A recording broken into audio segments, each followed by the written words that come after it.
Welcome to the Copeland Coaching Podcast, where it's all about turning your job search into a slam dunk. Your host is Angela Copeland.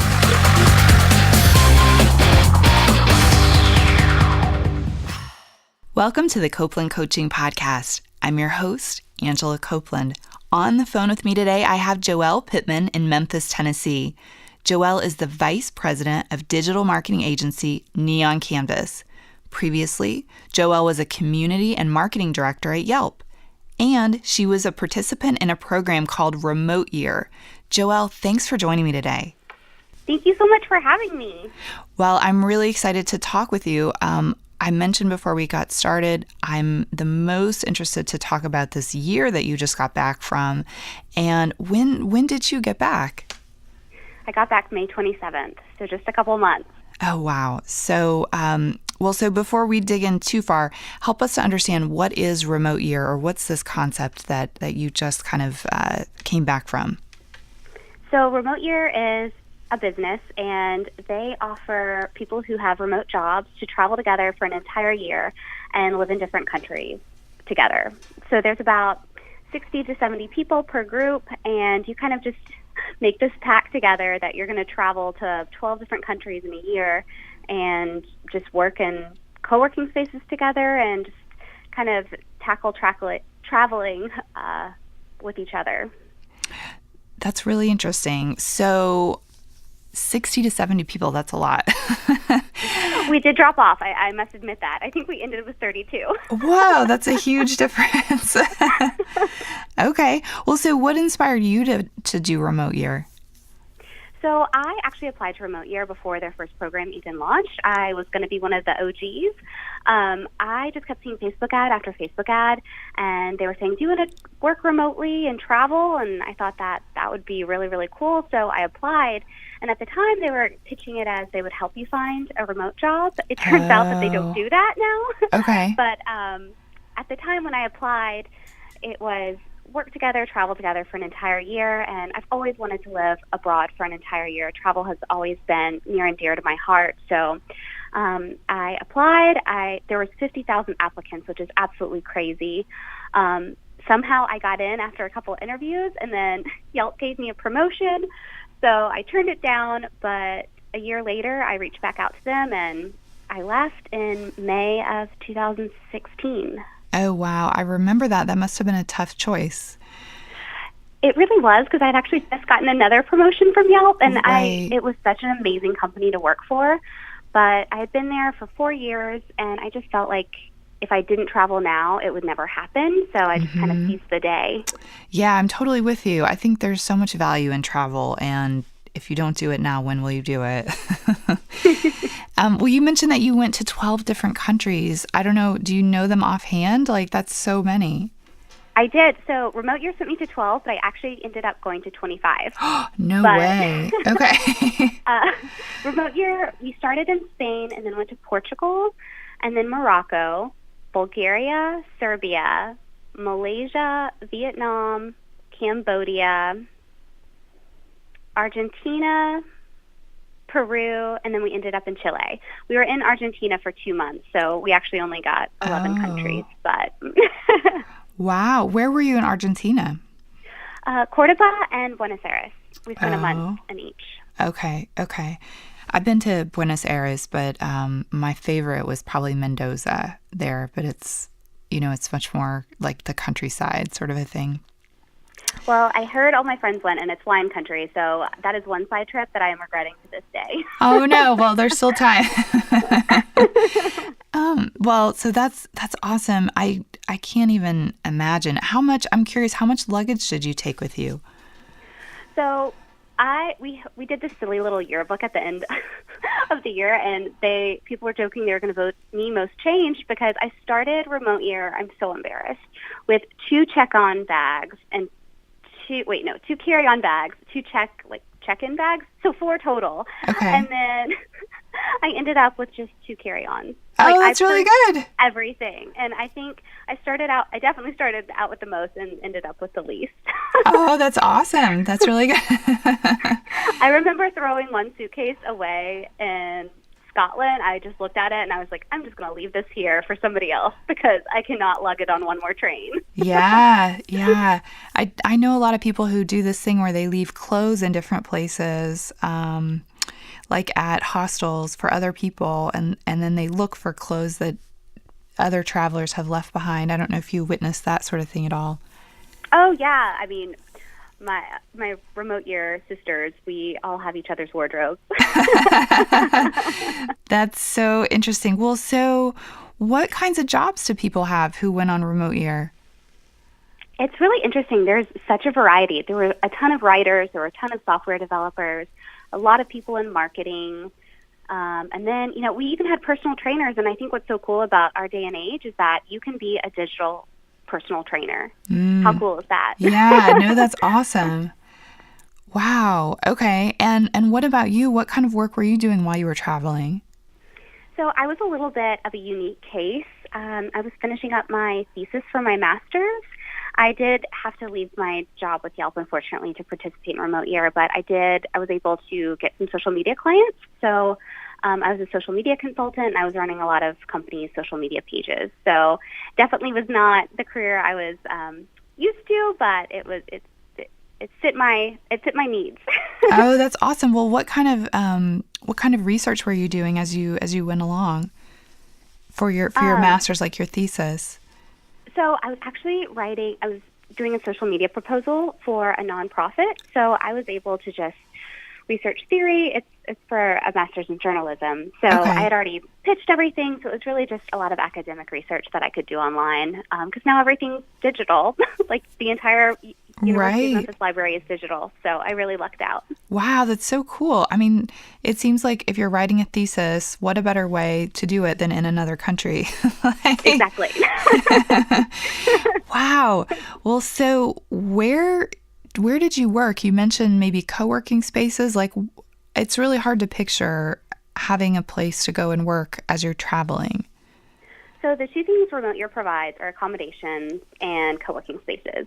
And co-working spaces is really a loose term for it could be an amazing library or a coffee shop that just has Wi-Fi, or it could literally just be a desk and a chair in a room. But they do provide 24-hour access because, when you're traveling and if you're trying to work U.S. hours, you might be at the office at 3 in the morning. So they just promise you that you will have a place to go with really strong internet so you can do your job. My favorite co-working space was definitely in Morocco. We had this beautiful rooftop, and there were like tents, and I felt like I was in Aladdin. It was absolutely incredible. Oh, and wow. we would just go up there and have fans and just lay down on couches and work from Morocco. Wow, that is that's super interesting. What about you mentioned the accommodations? Like, was it hostels or what kind of environment? So everybody has their own private room. Sometimes you had your own apartment. Sometimes you had roommates, but you always had your own bedroom. I am one of those weird people, and I had to always have my own bathroom, so I never shared one. You can list your priorities, and that was definitely one of my priorities. I was like, I don't care if I have a kitchen, but I definitely need my own private bathroom. Yeah. So, and some accommodations were 5 stars. When we were in Vietnam, I had a brand new penthouse all to myself, which was incredible. But when I was in Portugal, I had a tiny dorm room with no air conditioning. So it really was kind of hit or miss. Wow. Okay. Wow. That's so interesting. And I wonder too, what about was it fairly warm in each place where you were, or were you in different seasons? Well, we were chasing the sun all of the year until our last stop in Santiago. And it was so funny because all of us, we had just been these beach bunnies and tan. And we got to Santiago and we were like, oh my gosh, we can't even go outside. And we had flip-flops. And so we all had to run to the clothing store and buy these warm jackets. And I am so cheap, I refused to buy new shoes because I was like, I'm going home and I have a whole closet full of shoes. So I wore flip-flops, and it's a miracle I didn't catch pneumonia that month. Oh, that's so funny. Gosh, wow. Well, so the people that came on remote year with you, were most of them working remote before the program, and did they continue to work remote after, or was this just kind of a 1 year sort of difference for them, maybe similar to how it was for you?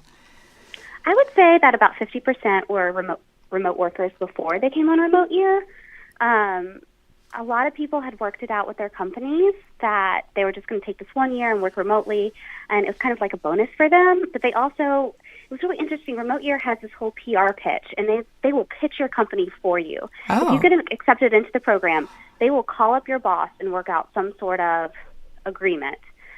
And, so many companies are trying to figure out how to keep millennials happy, and travel is definitely one of those, and working remotely. So I think a lot of people were open to it because remote year talked to them and explained the co-working spaces and explained that we have internet all the time, and yes, we are in these magical locations, but we are going to be working, and we did work most of the time. But the cool thing is when you're off at 5 or whatever time you're working because of crazy hours, you get to go to the beach and you get to have all these cultural experiences that if you're at home and you're just like, hey, I might go get a drink with my friend on the way home, but I was able to go, wine tasting in Spain, and then I hiked Machu Picchu one weekend in Peru, and it's just very cool, what you can do after work when you're traveling remotely. Yeah, and I bet you probably don't. I know, when I lived in Santa Monica, right near the beach for a couple of years, I almost never went to the beach because the beach was always going to be there. That is so funny. I lived there too. Okay. I don't know how I didn't know this about you. But I would assume that with remote year, because that you're there for a limited amount of time, you actually take the time to hike the mountain or do the wine tasting or whatever in a way that if you were there indefinitely, you might not do. Oh, exactly. And we would always joke about FOMO because, we're all following each other on social media and we're in the co-working space together. So if somebody did a really cool side trip the weekend beforehand, you best believe, all of us were doing that same side trip the next weekend. Oh, my gosh. Well, I'm curious, not to go on a total rabbit hole, but why did you live in Santa Monica? Oh, I went to Loyola Marymount. What was that? Loyola Marymount. Oh, okay. That makes sense. Okay. Yeah. I started at Rhodes and then transferred. Oh, that's so great. I went to graduate school at Pepperdine, so. Oh, that's beautiful. Yeah, it's such a nice campus, and Santa Monica is beautiful. Yeah, okay, well, that's interesting. As kind of a side. Well, so I'm curious in terms of, there had to be challenges. If you say that maybe half the participants dropped out over the course of the program, it can't be super easy. So what were some of the challenges of working remotely? There's a lot of, there's just everything. Nothing's easy. There's the language barrier, of course. So when we were in Asia, at least in Europe, it's the same letter system and you can kind of understand one another. But in Asia, I got lost so many times, and just going to the grocery store and finding something I could eat was a challenge. It was an exciting challenge. It made every day, I was living in the moment, which was so cool. And I think that's what I was searching for. I really just wanted to live in the moment every single day. And remote year is something that definitely happened.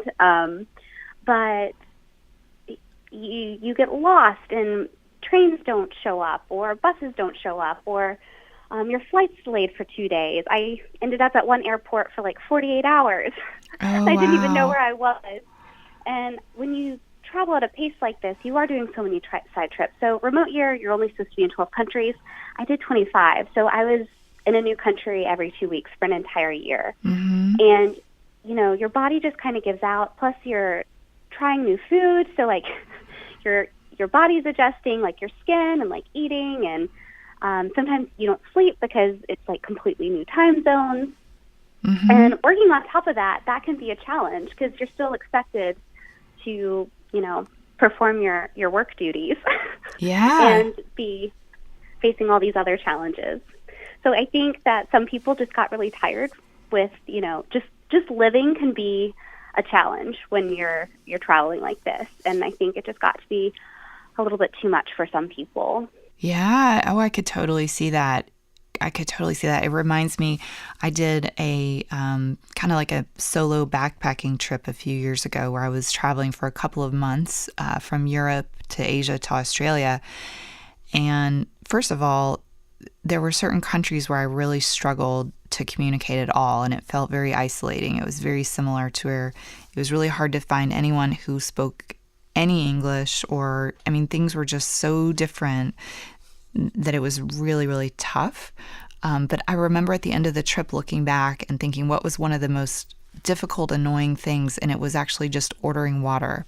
Like every single country, it felt like there's a different way that you order water, whether you order it with ice, without ice, tap water or bottled water or still water or bubbly water. And every place they would just look at you like you were so stupid. Like, yes. And it was like exhausting at some point. Well, when I got back to Atlanta after a year abroad, it was for my layover to Memphis, and I was ordering breakfast. It was super early in the morning, and she asked for my order, and I literally started crying because she understood me, and I could order exactly what I wanted. And that sounds so silly, but it really had been an entire year before someone actually understood what I was ordering. Yeah. And I'm such a picky eater. Well, it seems like such a small thing, but it's like such a big part of your day, what you're eating. Absolutely. Yeah. Well, so I understand in terms of remote travel, I've heard from other friends. We have probably a mutual friend here who recently did a cross-country bike ride. And I love Scott. Yeah. And Scott had told me some time ago that there are, I don't know, like groups of people that do remote work that maybe rent out houses together or things. Are there other programs in addition to Remote Year that we should check out, or other things like this that you've heard of? Yes, Hackers Paradise is another excellent program. They do about 4 months at a time, I believe. They're a little bit more flexible. And Rome Co-Living, they have houses just like in Bali, and I believe actually in Rome. And they're just houses that stay there, and the people rotate in and out for a month at a time, I believe. And you can stay for however long you want. And I think, meeting the people, that was an unexpected surprise. The community of Remote Year was absolutely wonderful. I can say that, of those people, I still talk to. We have this giant text thread, and I love each and every one of them, and we know each other very, very, very well. I mean, some of them know me better than my friends who've known me my entire life, because we spent almost every single day together for an entire year and went through all these crazy experiences together. So I have an entire new family, and that was a bonus that I did not see coming. Yeah, no, it is. That's so good. I mean, usually when you're sort of traveling around the world like that, you're meeting new and different people each day. And I feel like you end up having these very kind of shallow conversations that are a repeat of the day before, that are, where do you work? Where do you live? These very basic things. But it seems like when you're traveling with a group, those conversations become deeper and deeper because you're getting to know the same people instead of new people. Yeah, and I think that's what's so cool about having a community while you travel, is because you are getting those deep connections from the people you're traveling with, but you're also meeting all these new people, and you get the best of both worlds. Wow. Yeah. Well, so do the people that do Remote Year, do they have any common threads that you notice? Like, do they have certain things in common with one another? It's so funny. I was listening to a podcast about Uber drivers, and I think my response is going to be the same. I think we all had gone through some sort of big life change, okay, and we all realized that it was either now or never. Yeah, I think everybody on Remote Year was going through some sort of life transition, and that's why they were on Remote Year. They just kind of, my father passed away a couple years ago, and then my grandfather did, and I just kind of realized that life is super short, and if I didn't chase my dreams now, they would probably never happen. And, I had this wonderful job that was very, very safe, and I can't believe that I gave it up, but I'm so glad I did, because it opened up an entire new world of possibilities for me. Wow. Well, I'm sorry to hear that, but what an inspiring sort of next step to take from, a negative experience to turn it into something so positive. Yeah. Oh, and a lot of my girlfriends had broken up with their long-term boyfriends. They thought they were going to get married, and they were just like, okay, I'm going to go travel the world. And personally, I think that's the best breakup plan you could ever have. Yeah, it's like a reset button, it seems like. Yes. Completely distracts yourself. By the time you get back, you're ready to dive back in. Well, so one thing I was just thinking as you were talking is how much, like high level, I guess, how much does it cost to do something like remote year? Is it expensive? Is it reasonable? I personally think they are way overpriced for what they do. Okay. It is, I believe it's $29,000. So you pay $5,000 for the first time fee. Sorry, I'm blanking, and then $2,000 a month. So yeah, okay, $29,000. And if you're independent, Remote Year is a wonderful, wonderful company. And if you are someone who needs to definitely be taken care of and like have itineraries already done for you, this is like an amazing company. They take care of all of that. But if you are someone with an independent spirit who likes to do all that stuff for you, the price point is definitely raised because they're doing all that for you. And if you realize that you can do that yourself, maybe check out a co-working space or Hacker's Paradise or Rome Living. That's interesting. Yeah, I mean, it does seem a little bit expensive, but at the same time, I bet it's a similar price to what some people are paying for rent, as it is. Well, okay. So okay. in Portugal, for example, I was living in a dorm. I looked up the price, and it was like $250 a month. And then the bus ticket they paid for from Valencia was $45. So let's give them let's just say $500. But if you're paying $2,000 a month, wow, that's a lot of money for community. Yeah, that's true. That's true. Wow, that's a big difference. Okay. Well, but some people really like that. I mean, a lot of my fellow remotes, felt it was worth every penny because they like having somebody that they can call 24/7 if they have a problem and to deal with stuff. That money is worth it to them. So I completely understand that there is a market for it, but if you are independent, maybe check out another program. Right. That makes sense. Well, so from your view, who is best kind of suited to do a program like Remote Year? I mean, what kind of person should really consider this sort of thing? Someone who's self-motivated. It is so hard. I mean, it doesn't matter if you are just working remotely from home. There's so many distractions, and at least when you go into an office, you're surrounded by your coworkers, and you have this feeling of oh, now's the time to work. But when you're working remotely and you're in Vietnam, and there's all these other things you want to do, it's really hard to make yourself go to the co-working space and get that work done because there's so many other things to be doing. So definitely self-motivated and good time management. Wow, that's such a good point. I do think that is a huge challenge of working remotely, no matter where you are, is that you have to be able to sort of have that kind of focus. I'm curious, the people that you were on Remote Year with, were most of them sort of like independent contractors that did hourly consulting, or were a lot of them actually full-time employees at a company? It was about 50-50. I will say that the independent contractors had been working for companies until they decided to go on Remote Year for the most part. Wow. They just became independent contractors because they wanted to work remotely. And they were explaining that they took pay cuts, but it was worth it to them. Oh, interesting. And if somebody wanted to do that and take a pay cut to work remotely, do you have any tips on how they might do it? So the job I just got, he asked me what was most important to me, and I said flexibility and the ability to work remotely.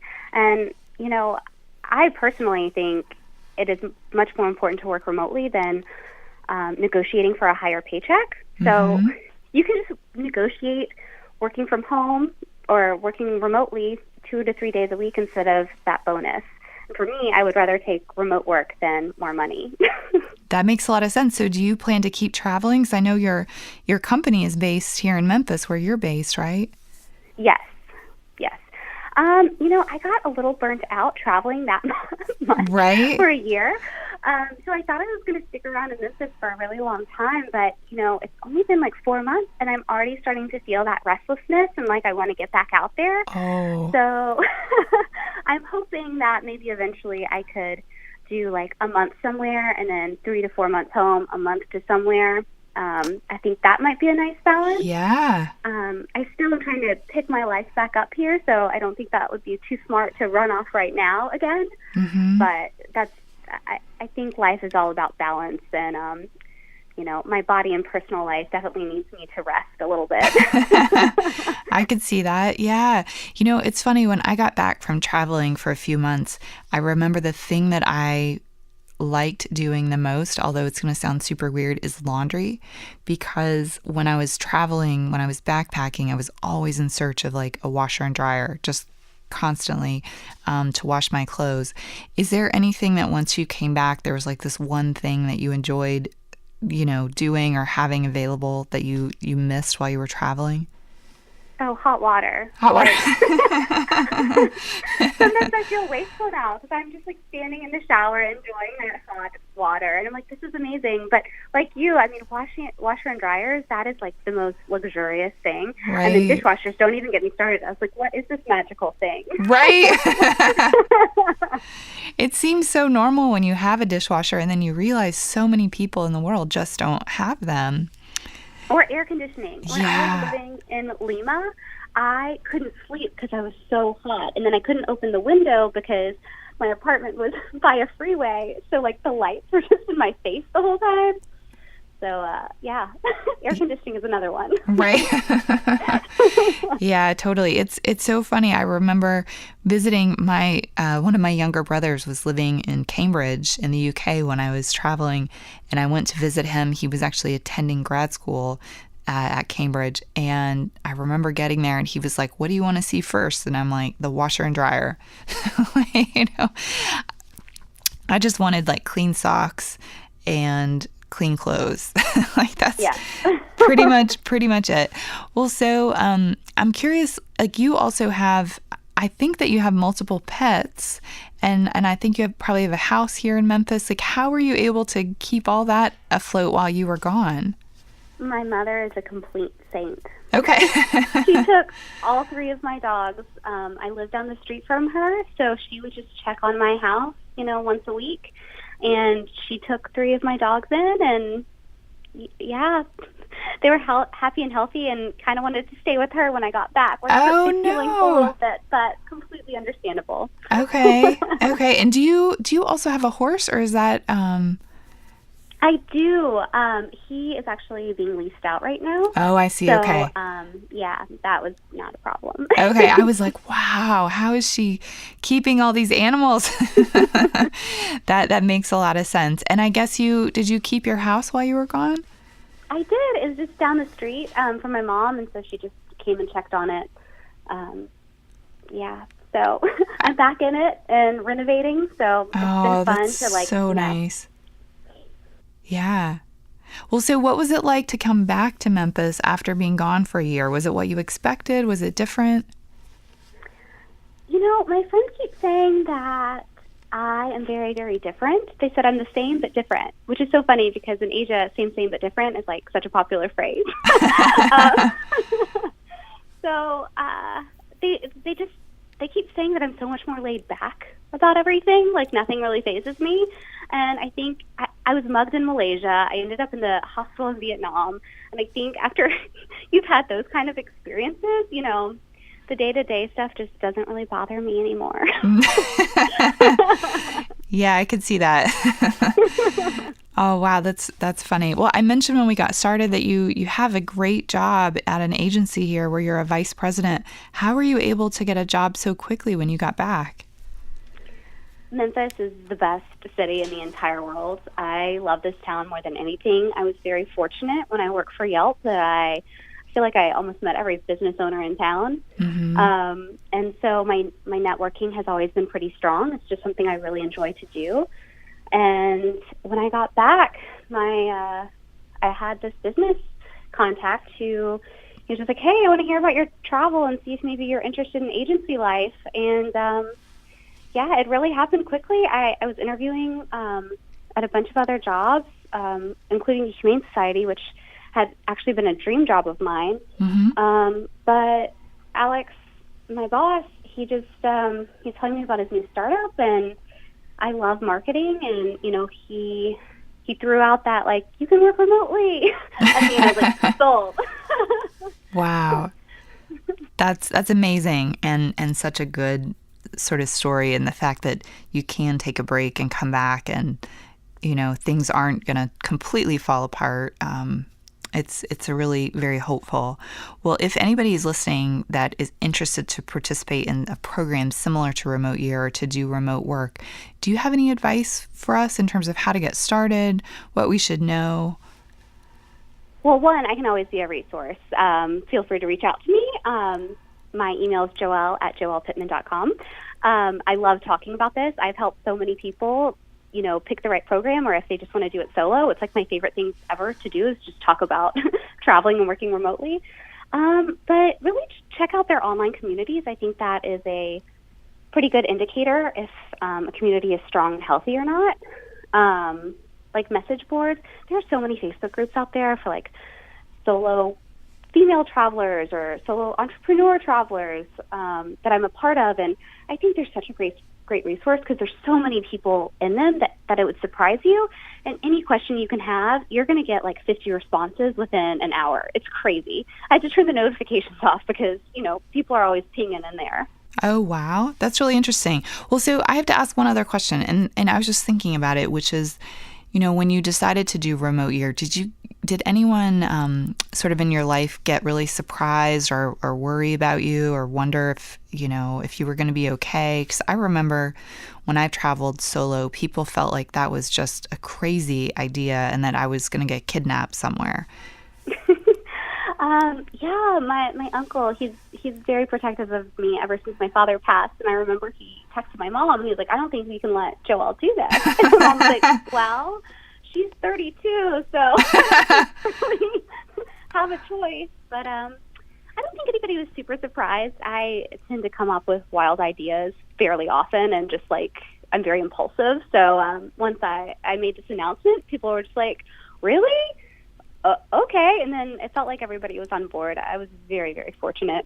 But I will say that I did not tell my mother half of the things I did, or if I did tell her, it was after I was safely home, because I did take a lot of solo time, because when you're traveling with that many people all the time, you definitely need your alone time. So I would just like hop over to a country by myself. And if my mom knew I was doing that, I don't think she would be too happy. It would be a problem, yeah.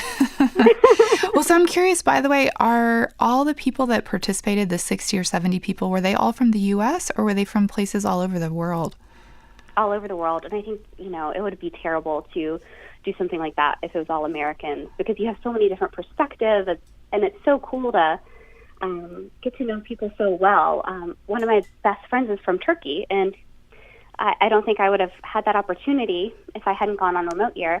And we had girls from France, lots of Canadians, some Australians, oh goodness, I'm blanking, Germany, Sweden, Spain. I would say there's about 12 different countries. Wow, that's so great. Wow, that's great. And I feel like you probably learned a lot, not only about the countries that you visited, but also the cultures of the people that you met that were participating with you. Yes. I definitely learned how to have a conversation about wanting to learn and becoming educated, because I think sometimes as Americans, we sometimes say things without intending to offend, and it was really nice to have people be like, hey, I know you mean well, but don't do that. Right. Yeah. I have Oh, it was just definitely an education. Yeah. I have a lot of international friends who are very close, and I think it's surprising when you start to get all those perspectives and you start to sort of open your eyes to what else is going on in the world. It's interesting. But, well, I feel like I could ask you questions all day, but I want to ask one last question, which is, if we are listening today and we want to learn more about you, where can we go to learn more about you, and where can we go to learn more about Remote Year? I am super boring. Every handle I have is Joelle Pittman, JoellePittman. And my website is joellepittman.com. And for Remote Year, they're also easy peasy. It's remoteyear.com. And feel free to reach out to me. I love talking about travel if this is something you want to do, or even just working remotely. I mean, you can stay stateside and work remotely, and it's something I'm very passionate about, because I think that a work-life balance is important, and sometimes you just need to work from home, and I think we should have the ability to do so. Wow, well said. I totally agree. Well, Joelle, thank you so much. I've been following your travels, and I'm so glad to get a chance to talk with you directly and ask you all these questions. Thank you so much. I really appreciate it. This was fun. Thank you, and thanks everyone for listening. Thanks to those of you who sent me questions. You can send me your questions to Angela@CopelandCoaching.com. You can also send me questions via Twitter. I'm @CopelandCoach, and on Facebook, I'm Copeland Coaching. Don't forget to help me out. Subscribe on iTunes and leave me a review. Thank you for listening to the Copeland Coaching Podcast today with your host, Angela Copeland. Tune in next time to get more great tips on turning your job search into a slam dunk.